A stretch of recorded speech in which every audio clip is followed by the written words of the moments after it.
Salam la team, je pense aujourd'hui que le Barça a gagné le match le plus important de sa saison. C'était pas contre n'importe quel adversaire ce match-là.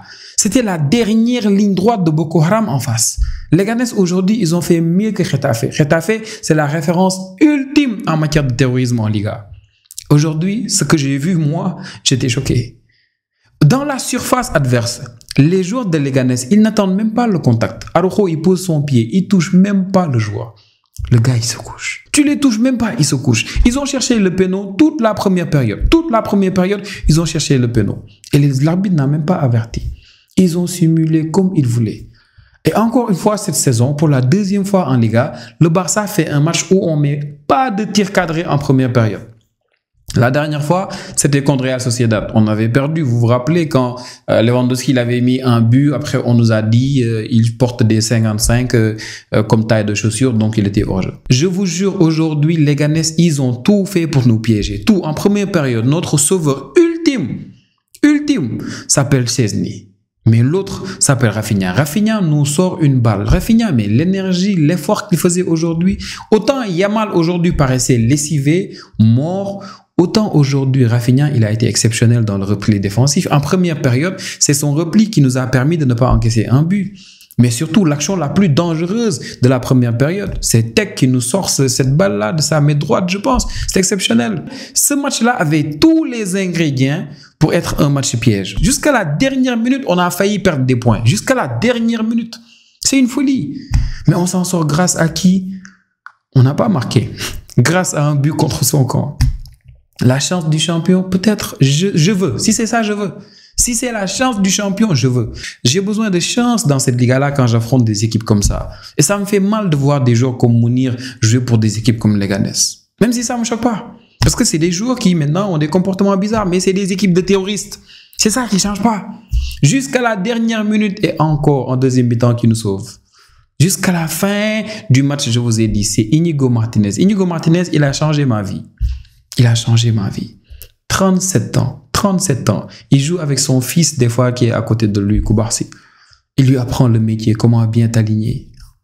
Et il fait le taf. Aujourd'hui, à la dernière minute, Mounir, il allait tout seul devant Tech.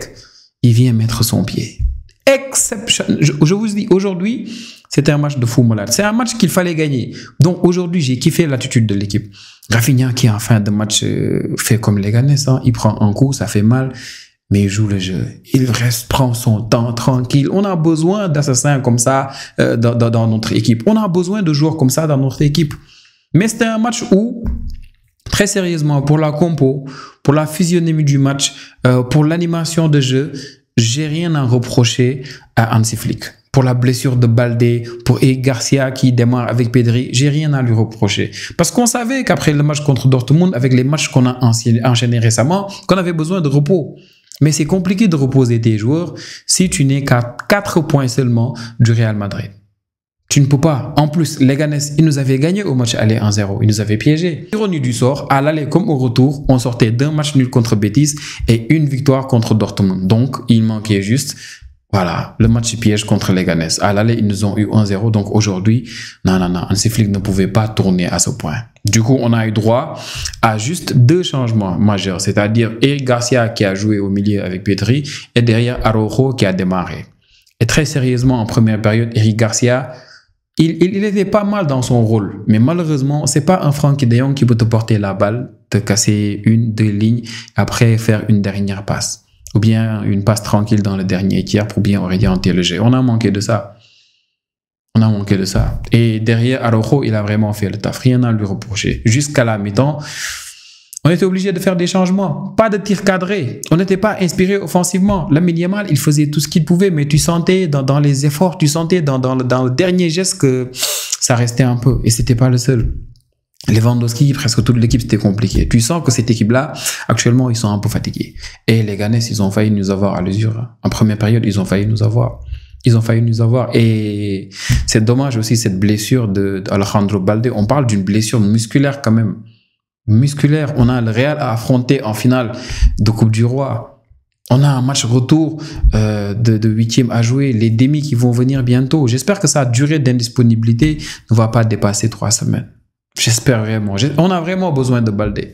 Et aujourd'hui, j'en veux pas à Hansi Flick d'avoir démarré Baldé à gauche. Baldé, il n'était pas parti à la trêve, il était resté. Et si vous remarquez bien les derniers matchs, soit il sort à la 70e, soit on fait rentrer Gérard Martin et on le fait jouer un peu plus haut. Donc, je pense que Hansi Flick, il gère bien Baldé dernièrement. Juste que par malchance, il s'est blessé. Et je suis sûr que ce match, Baldé ne devait pas le terminer. Donc, c'est vraiment dommage. C'est vraiment dommage. Moi, je pense que le prochain match contre Dortmund, c'est Gérard Martin qui devait démarrer à gauche. Par exemple, Lamine Yamal, j'espère de tout cœur qu'il ne va pas démarrer le match contre Dortmund. J'espère qu'il va se reposer. J'espère qu'on aura peut-être Ferran Torres sur le côté, Rafinha peut-être sur le côté aussi droit, Ferran sur le côté gauche, je ne sais pas, mais j'espère que Yamal se reposera. Il en a besoin. Même si c'est grâce à Yamal qu'on a notre premier tir cadré du match. Parce que oui, on met un but grâce à un but contre son camp. Et notre premier tir cadré de ce match-là, c'était vers la 72e minute ou 113e minute. C'est mal grâce à une de magnifique qu'il fait, je pense, avec Koundé, qui a fait un match exceptionnel aussi. La frappe dans un angle hyper serré, donc le gardien qui le sort. À chaque fois que tu vois un gardien chauve en Liga, aie peur. Aie peur. À chaque fois que tu vois un gardien en Liga qui est chauve, aie peur. C'est qu'il va sortir le match de sa vie. Ça n'a jamais manqué. Faites le remarque vous-même. Ça ne change pas en Liga. À chaque fois qu'il y a un gardien chauve en face, c'est qu'il va sortir le match de sa vie. Et aujourd'hui, on aurait pu assister au plus beau but de la saison. Au plus beau but de la saison. Fermín López, juste après le premier but, dans son élan, dans sa course, première touche de balle en l'air, tac, il descend la balle, il trompe le premier adversaire, le deuxième après, vite fait, une touche de balle, double contact, c'était rapide à la Messi, il valsait comme ça entre 2-3 jours et hop, il se retrouve devant le gardien. Donc, il fait le plus dur. Ballon récupéré de manière assez compliquée en l'air, tranquille, tu dribbles un tac, tac, une, deux, tac, devant le gardien. Qu'est-ce qu'il fait? Il dévisse. Il ne cadre même pas. Il fait le plus dur et le plus facile, il n'y arrive pas. Donc, je vous disais la dernière fois que la différence entre lui et Olmo, c'est dans ces détails-là que tu le vois, en fait. C'est dans la finition, c'est dans le dernier geste, tu vois. Tout le temps, ça manque quelque chose, c'est sur le côté Fermín. Tout le temps. Et c'est des choses qu'il doit bonifier. Je sais qu'il va apprendre avec le temps, il va comprendre. Mais Fermín, si on prend ce but de Munir-là, on allait regretter cette action de Fermín. Heureusement qu'Inigo Martinez existe. Heureusement. Donc, les amis, la prochaine étape pour le Barça, c'est attendre le match retour contre Dortmund. Essayez de tourner un tout petit peu. Bon, on connaît Hansi Flick. Ils vont dire ils vont tourner, mais on sait que le Barça vont garder l'ossature. C'est clair que Frenkie de Jong qui n'a pas démarré aujourd'hui, il va forcément démarrer, j'imagine. Mais tu vas sûrement voir un Lewandowski qui va démarrer ce match-là, ou bien un Rafinha. Entre Rafinha et Yamal, bon, sûrement l'un des deux sera titulaire. Au milieu, on va pas se passer de Pedri et de De Jong. Donc, si De Jong démarre, peut-être on aura à côté de lui Gavi, j'espère. Et derrière, pour Baldé avec une blessure musculaire, il n'y a presque pas de chance. Du coup, à gauche, on aura Gérard Martin. Gérard Martin qui aujourd'hui a été catastrophique. À droite, Koundé. Si quelqu'un mérite vraiment de se reposer dans cette équipe, c'est vraiment Koundé.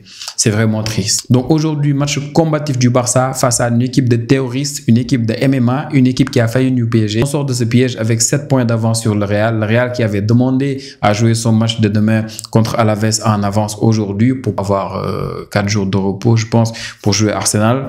Malheureusement, la Liga a refusé. À juste titre d'ailleurs, c'est une folie rien que d'y penser. On n'est pas en Ligue 1 ici. Donc les amis, on se retrouve pour la prochaine vidéo. Et s'il vous plaît, n'oubliez pas les likes, n'oubliez pas les commentaires, n'oubliez pas de donner vos avis sur le match. On se retrouve pour la prochaine vidéo. Ciao, ciao.